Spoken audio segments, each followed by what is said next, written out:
We've come to the last part of this 3-part series. If you did not start at part 1 of this series, make sure to go back to receive the full blessing.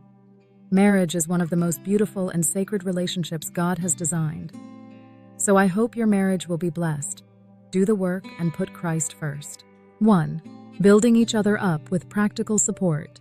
Ecclesiastes 4:9-10.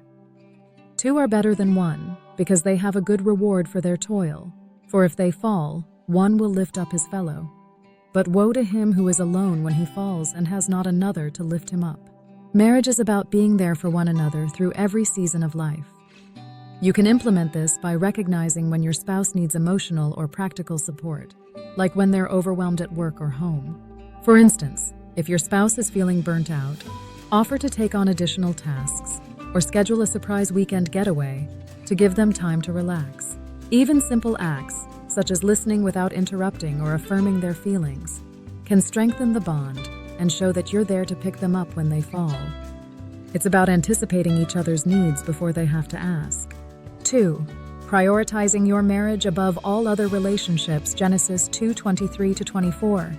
Therefore a man shall leave his father and his mother and hold fast to his wife, and they shall become one flesh. This verse highlights the importance of prioritizing your marriage relationship above all others. You can implement this by setting clear boundaries with extended family and friends, ensuring that your spouse always feels like your #1 priority. A practical way to do this is by establishing couple traditions, like a weekly date night or shared hobbies, that reinforce your bond. Additionally, practicing transparency in decisions, whether about finances, major life changes, or even daily schedules, helps build a solid foundation of trust that no external relationship can shake. 3.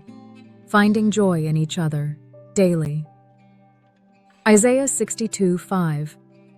As the bridegroom rejoices over the bride, so shall your God rejoice over you. Joy in marriage doesn't just come from grand gestures. It's found in the small, everyday moments. One way to implement this is by practicing daily gratitude for your spouse.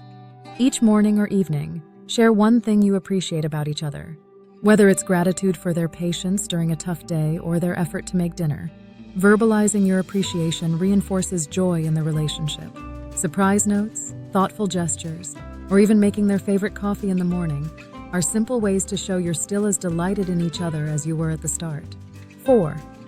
Maintaining physical and emotional intimacy with respect. Corinthians 7:2-5. The husband should give to his wife her conjugal rights, and likewise the wife to her husband. Physical intimacy is important, but so is emotional intimacy. A way to implement this is by creating a safe space for emotional vulnerability. You can plan regular check-ins where you talk about your emotional needs, stresses, and desires. For physical intimacy, try to be intentional about spending quality time alone together. This could mean turning off the TV and putting away phones to focus solely on each other, or planning a romantic evening without distractions. Understanding that intimacy evolves over time, and being adaptable to each other's needs and desires will help keep the connection alive and thriving. Thank you for watching. Make sure to pause these videos and write down all the notes you need. God bless.